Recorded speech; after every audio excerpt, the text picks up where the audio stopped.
Oh my gosh, it's time for Ninja Steel. I got to watch it today, but yesterday, but I lost 5 minutes of it because, well, Ninja Steel. They could have done it so much better, Ninja Steel. Oh, let's start this review, Ninja Steel. All right, let's get it started. I don't really know what the name of the freaking episode is. And the weirdest part is, I guess, technically, when it comes to Nickelodeon, they actually count this episode 20, even though technically this is episode 19. Technically, I think this is episode 19. They're confusing me, man. They're confusing the crap out of me. It's like, I know that years before they decided to be like, oh, well, we're going to name it 18, even though it's a special. It's like, no, no, no, just name it special. Usually when it comes to specials, they're named like special number one, special number two, or Halloween special, Christmas special. Instead, they are like, no, no, we're just going to name it an episode. What the frick, guys? Stop doing that. Stop doing that. You're messing me up. Anyways, what we got was a previously. Then after that, we start on the ship. So on the ship, Mick actually is fixing the satellite, finishing it up, and well, it turns out, of course, mind control signal. So basically what they're doing is a ripoff of Halloween 3, except instead of giving kids masks that will explode, they're just going to do something that's completely like, if they actually followed through differently, like I said with the Victor and Monty video, they could have actually have done something pretty interesting. And I already talked about it in a mini review. Check that one out. I'm gonna still talk about that part anyways. So anyway, yeah, let's get do it. So Brax actually says, "I want another chance on the Rangers," and Lady Otis is like, "Well, Madam Otis," she's like, "Why the hell do you want to do that? You don't have to do anything, man. You don't have to do anything. We're done. You don't really have to do anything. It's the end game. You could stay alive." But of course, we know what stock footage says. Stock footage says he's a glutton for punishment. It has to be dealt with now. Yeah, I kind of actually like the original version. The original version, well, it turns out that Lady Odious is actually his brother. Yeah, actually, QAmon, aka Lady Odious, was actually a boy in the original version. And it turns out that he actually is his older brother. Yeah, and then he killed Brax. He killed his brother in cold blood. And Bodana, aka the mom, cried so hard. And because of her crying so hard, her tears was able to revive her husband. Which, of course, we already saw that his demise in the first half of this series.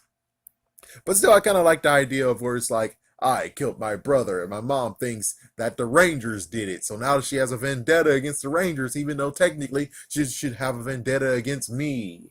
It's like, yeah, damn. Anyways, let's continue on. Let's continue on. So Mick actually gives a good question of here's like, well, this is Monster TV.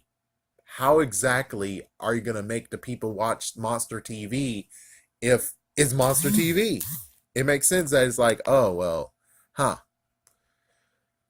So her answer is she's going to kidnap a few humans to actually make this show watchable. Okay, that's how show business works, right? So Brody and Levi, we finally get to see the dad. Oh my gosh, you finally were able to pay the dad's actor to come back for the small cameo. Oh my freaking gosh. Technically, we don't need this cameo. We needed the cameo like at least a day, episode or two ago. Fire the little girl. The little girl doesn't need money. Frick that. The little girl don't need crap. You could have brought him in that episode, and that would have made it a little bit better. Because instead of having this little girl out of nowhere, it's like, oh, well, she's a little girl. It's like, no, no. It would have been better if Levi could have went to his dad, and he could have actually made up for lost time because he was gone for so many damn years. He missed their childhood. Now this technically kind of is bittersweet where it's like he's able to talk to his son as a child even though he's not a child anymore, but it would be cool to actually listen in what he does. Like for instance, I know I'm rehashing from the other review, but I'm just saying it could have actually made it so that his dad's trying to understand what happened since he was gone, and he was listening to his son's music, and he says, I fondly actually like this music, and he Same thing that the girl did, but it's even more meaningful because the dad is talking about his son's music. Something that actually connects him and his son even more than just, oh, well, they have a car now. He's able to drop him off. Compared to, wow, Levi actually went back to the home and the home is fixed up. And he's talking to his dad, or heck, the dad might be actually out looking around, or maybe he's jogging and he knows that his dad has this jogging regimen to still be fit. And he actually goes, sits where his dad usually runs, and then his dad sees his son and he's like, whoa, what happened to you, Levi? It's like, look at that. These dumbass writers, people. These dumbass writers. Okay, let's continue on. Let's continue on. I got too hooked up on this. So there's a TV show auction. There's a audition for a TV show that they don't understand or even know. It just came out of nowhere. It's like, that could have actually be like a few days later there. It just popped out of nowhere. It's like, what the frick? Of course, you do have to admit, though, this is the same show that actually had this lady that came out of nowhere, try to get Levi Weston a commercial, and then she actually picked up Victor for the commercial, even though it's kind of stupid. Again, yep, just like what Japanime said, it's pretty stupid that they never heard of latex and prosthetics to make him actually look like that werewolf guy again. Like, what the fuck, man? Well, anyways, yeah, so it's kind of weird. And it's like they promise riches to the ones that they think worthy. The crazy part is, why the hell are they going for comedy if all these people go freaking gaga over Levi Weston? And of course, I know the real answer is stock footage. They can't take Levi Weston because if they do, then the Gold Ranger's missing, but yet they have footage with the Gold Ranger in it. It's like, yep, but on the other hand, you do have to admit, though, why didn't they just grab Levi Weston? He plays his music for, even though, yeah, the monster's not going to like the music, but at least the good news is that the humans will. I don't know, man. I don't know. I'm just saying Levi Weston would have been a good first choice where they're like, yo, let's get Levi Weston. And then he most likely would turn it down. And then they're like, okay, fine, we'll do something else. Which that would have been a nice different subplot where it's like, okay, well, they tried the first thing of getting Levi Weston. Okay, then they decided to be like, okay, well, we need to do the next best thing. What do humans like? And they look and you see the Three Stoogers. Hopefully, they have the money to get like a 3-second Three Stooger moment. They're like, oh, they like comedy. They like funny. Well, let's find someone funny. And anyways, let's get to the part of where Haley decides to audition for this thing, even though she doesn't know what they're really asking for. And that's the part. It's like, you don't know what they're really asking for, but all right, here's the dumb thing. Here's the dumb thing. Okay, writers, here's the dumb part. You guys could actually go to the freaking casting director and whoever of the show and ask a few questions to actually make this a little bit more easy. Instead of being like, oh, well, we're just trying to audition and find somebody. And it's like, it would be cool to actually be like, oh, show us your talents or some kind of crap. But instead, it's more the fact of, we're looking for something, and well, it turns out we were actually looking for funny. That's what we're really doing. We're looking for funny. And it's like they don't say that in the audition. It would have been better where Haley was like, oh, I could do funny. I could definitely do funny. And she tries, she fails, even though this is supposed to be a episode for Haley, or I don't freaking damn know. It's hard. It's freaking hard to figure out this. So anyways, Calvin's having car trouble that he had to fix, and she kept on talking and yelling at him, being like, where are you? I need the props, man. I need you to help me practice, man. And it's like, so you've been with him for a month plus, or maybe even a year plus now, and didn't you tell us a few episodes ago how he was late and everything? And even if you're like, oh yeah, but I really need him. It's like, yeah, but that doesn't mean he won't be late. I mean, even if he tries his best, his car, it broke down. He had to fix it. There's things that happen. You can't yell at him for his car being messed up. Now, it would be different if he actually had the job that was part-time that he could have had a few episodes ago, and that part-time job was in the way. That would have been something. But instead, you decided to. It's like, it's pretty stupid. It's like, it's been a year plus. You know him. You should at least know him by now. And we're going to talk a little bit more about how she should actually know her boyfriend, her man, more than what she's doing right now, which is bullshit.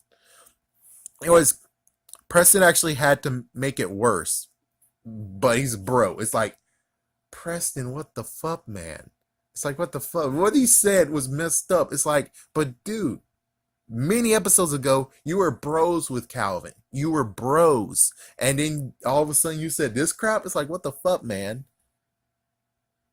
And it gets worse with the whole bros part. It gets worse on that too. It's like, wow, you guys forgot what you set up. Like, what the frick, man? I know the writing sucks balls, but holy frick. Anyways, Haley actually needed props and support, like I said.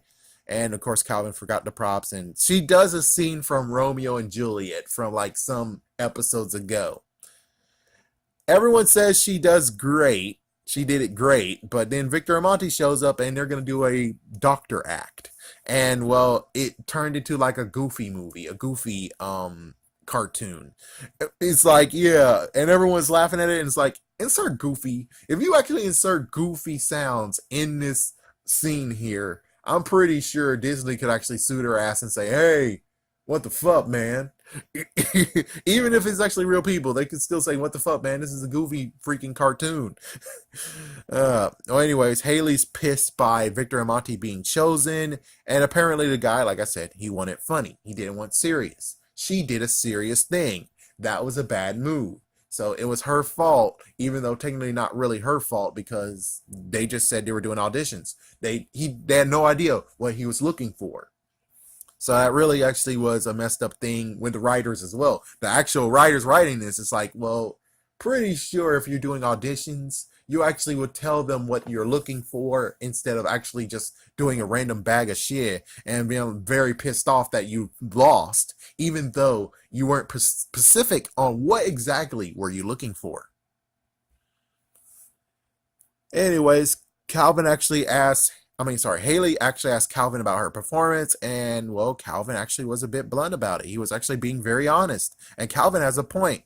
It was not a good choice that she chose, but it's not even her fault because they just said that, oh, we're looking for people. They didn't say anything about, oh, we're looking for people that are funny. Yep, so and he was like, oh, you could have used some props. I mean, props would help. But of course, he forgot them. And she looks at him like, And it's like, yeah, but still, he does have a point. It did not fit what they were looking for. They were looking for funny. Your crap wasn't funny. So, and plus, it's even more interesting where it's like, come on, boyfriend, girlfriend. I'm pretty sure there's times where you actually went to the store and crap and you tried on pants and you're like, hey, boyfriend, does my butt look big? And chances are, I bet he actually will brutally be honest, or he's like, yes, it does make your butt look big. It's weird because it's weird. It's weird and stupid because they were there together. They were together for more than 1 year. How the fuck do you not know every single time you ask a question, he will be brutally honest with you? That should have been something that she knew. Not instead of, oh, well, I hope this time you actually says the right answer of agreeing with me and crap. It's like, listen, I hate the idea of where it's like the girl is always right. The wife is always right. The woman's always right. Happy wife, happy life. Yeah, good for you on this bullshit. But really, it's like, if you want your honest opinion, you should know who your man is. You should know who the person you're dating is. And you should know that when it comes to this, you shouldn't ask him. You should ask most likely Sarah because Sarah didn't say everyone else didn't say it's like Sarah most likely would have lied to your freaking damn face. She would have lied and made you actually feel better about yourself. So anyways, the others actually delayed the argument saying we're hungry, and then they walk out and Victor Amati just got abducted yet again. And of course, before that, Preston actually mentions the fact that he has a cousin or a relative that's in Angel Grove. Oh, yippee, you throwed in Angel Grove, but yet you kind of suck when it comes to freaking writing this shit.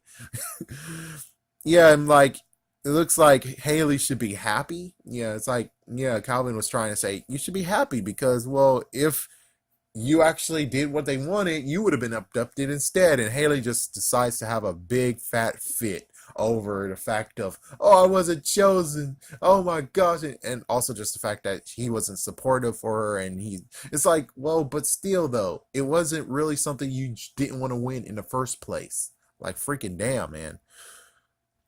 Anyways, after commercial, the Rangers actually go to the monster. They morph, they fight. The monster actually took them down.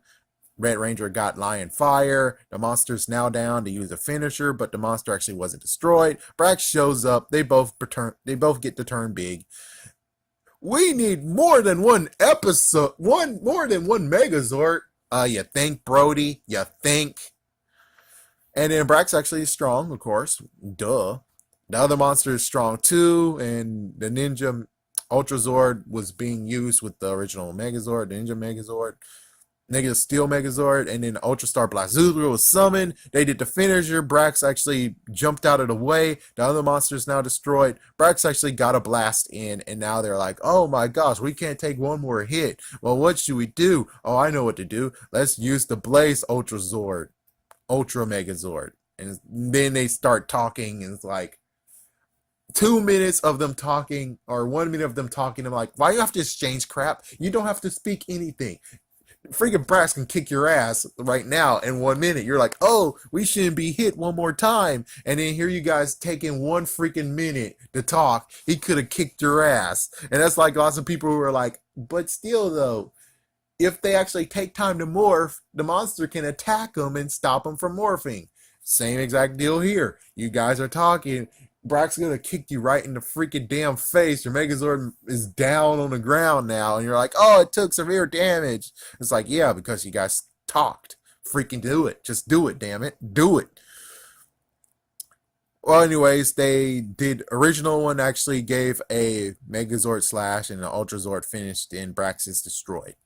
There you go. Quick note from the Ninja, the original footage. I think if I remember correctly, what happened here is the Rangers were in the Blaze Megazord. The dad was in the original Megazord with a few helpful people.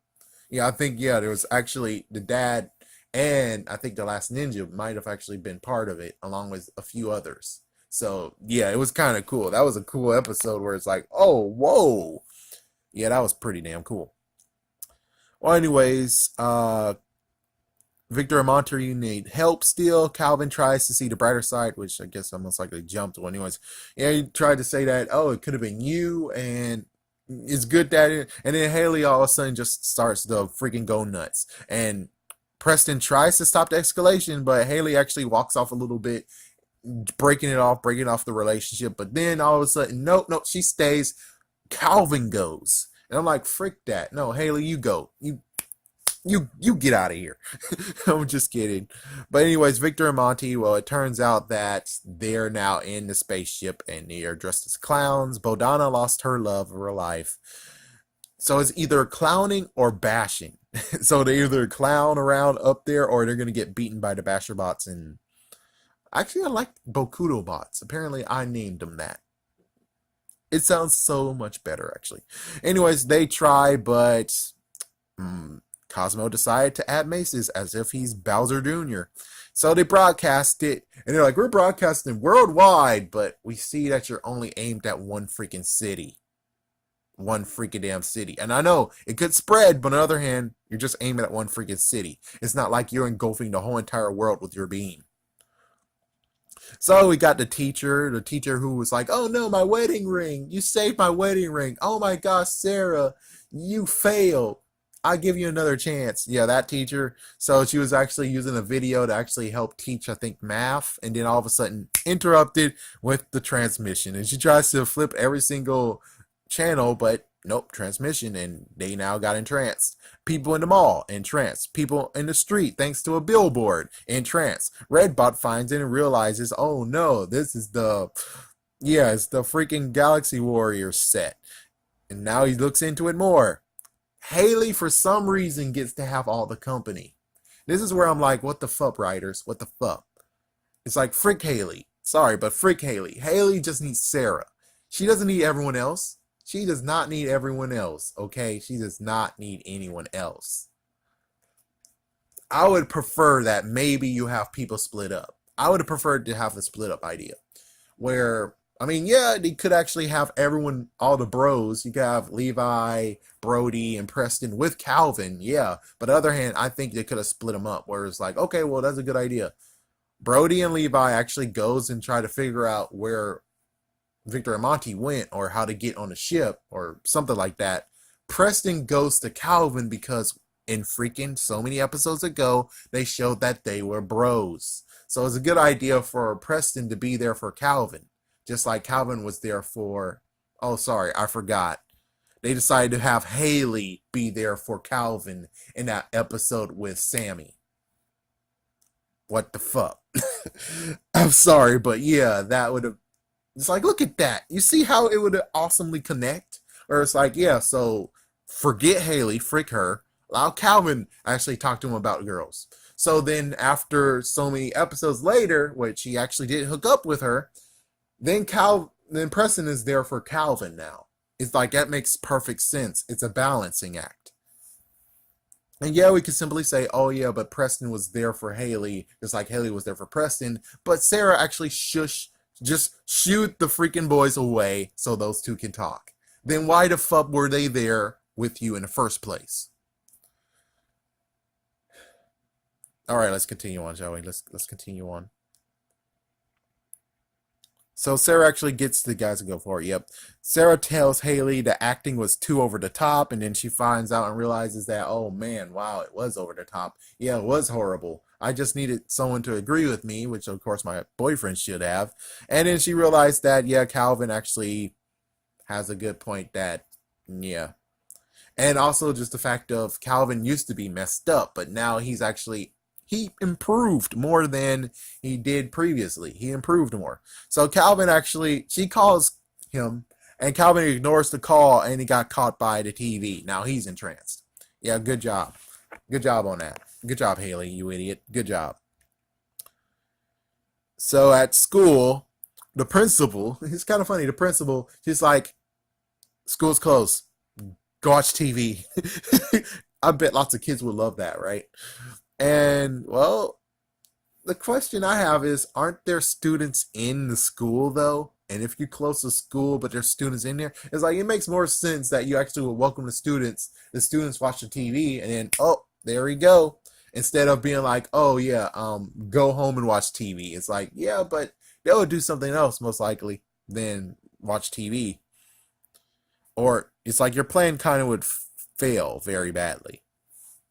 So, anyways, the monsters are inside. We have some Basherbots, Bots in there, and Redbot tells them, "Don't look at the TV. TV bad, very bad." And apparently, it took over half of the planet or something. I'm like, yeah, right, man. No, it was aimed at one city. It could expand, but they didn't actually hit the whole entire world, did they? They just only hit that one city. Anyways, so it's revealed that Mick, yeah, they finally actually got a reveal after they hid. It turns out that Mick actually has mind control. They finally actually learned that part. And it's like, yep, there we go. And the people were sent to the ship. So students were actually sent to the ship. And humans will be a source of soldiers, kind of like what happened in Star Wars Episode 2 with the clone soldiers. So there we go, and there's billions of them, and apparently there's a plan, a phase 2. So there we go, that's the end of that. Now I can actually get to talking. Now, if you guys remembered when I talked about Victor and Monty, Victor and Monty apparently can actually do some magical power. They have powers now. They can powers. Monty's able to fart. Victor, even though untested, he's maybe able to absorb electricity and dish out electricity as well. But of course, that was a one-off. They don't want to show that, oh yeah, he can still do that. So there's a two scenario of what they can do here. Scenario one, which is the one that they most likely could definitely go with if they were that stupid. But the sad part is that, well, DC did it 2 times. DC is doing it right now with Black Lightning, and DC did it in Young Justice Season 2. It's very simple. What they're going to do is that they noticed that Victor and Monty had some reaction with their borscht. So what they're going to do is have bunches of borscht and have the freaking humans eat it. Now they're going to study, which technically what they could have done was actually abduct Victor and Monty like episode ago. And then they'll be like, okay, let's check them out. Oh my gosh, they're able to do this powers. They have powers. Even one is stupid, the other one is pretty interesting. So we do tests on them. We figure out how to harness it. And now they're going to take all the humans that are on Earth and give them powers that actually will be 100% effective and dangerous. So now instead of being like, oh, the freaking humans are wimpy and shit, instead it's like the humans are wimpy and shit, but after we're done with them, oh, they're going to have fire breath. They're going to be able to shoot laser beams out of their eyes. Lots of freaking crap because we figured out how to actually use this and they can actually get powers. So we're going to have our powerful army. That makes sense, doesn't it? That actually would work very, very nicely. And it will be very intelligent. But of course, Cat Lady and her friend is not that smart. So option 2 is very simple. If they would have went with my plan of phase 2, the second season, second half, they're just like what happened in Power Rangers season 2. Bulk and Skull were bullies. Then after that, in season 2, they wanted to find out who the Power Rangers really are. Same idea. Victor and Monty were stupid. And in the second season, they actually bottled the freaking spray. And now it's actually repellent for monsters. And they continue on with that business. Yeah, they might have got sued a little bit. But the good news is that they didn't lose all their money. And they actually have a guy that actually is in charge. He's like, okay, we got to do some damage control. And with that, every single episode, they try to harass a monster. And eventually enough was enough where the monsters actually beginning to hate Victor and Monty. So what they're going to do is basically like, oh, if you guys want to be in the show, which they weren't. They actually wanted to make more footage for the commercial that they have that actually shows that the repellent works. And they have a super effective repellent that's different from the previous one. Because, well, the monsters get more powerful. So they actually like, oh, well, you guys want to be in the show? We'll get you in the show, all right. And they bring them back. And it's like, whoa, I think we do remember you two bastards. It's like, well, now you're going to be a part of our show, definitely. And then they do the clown crap. Yeah, that makes so much sense, right? Because they got in the way too much of the monsters enjoying the freaking fight that every single time Victor and Monty tries to actually get the monster and they maybe block the freaking fight cam sometimes and stuff like that. Where it's like, yeah, pretty sure the monsters aren't gonna like that, and the ratings going down, and they're like, oh well, we gotta get rid of these bastards, or we gotta make them a part of the show, but make them even torture them as well. No, it's like that makes so much sense. So yeah, these two options, and instead they go with this bland option of where it's like, so the monsters don't remember that they actually kidnapped these two bastards before. Really? No one remembers this? It's like Lady Odious has to at least remember who they are. Cosmo has to at least remember who they are. I mean, Monty farted on him. He has to remember him. And it has to be enjoyable for Cosmo to be like, yeah, that little bastard freaking farted on me. Well, now it's time to torture his ass. It's like, that makes so much sense. Instead of you, which, that's the sad part. The freaking writing does not connect. They try to make it connect, but the sad part is that when they really needed to make it connect, when they have like missed opportunities like this, dude, dude. Well, anyways, we're actually getting to the end game. So, Ninja Steel, man. Ninja Steel.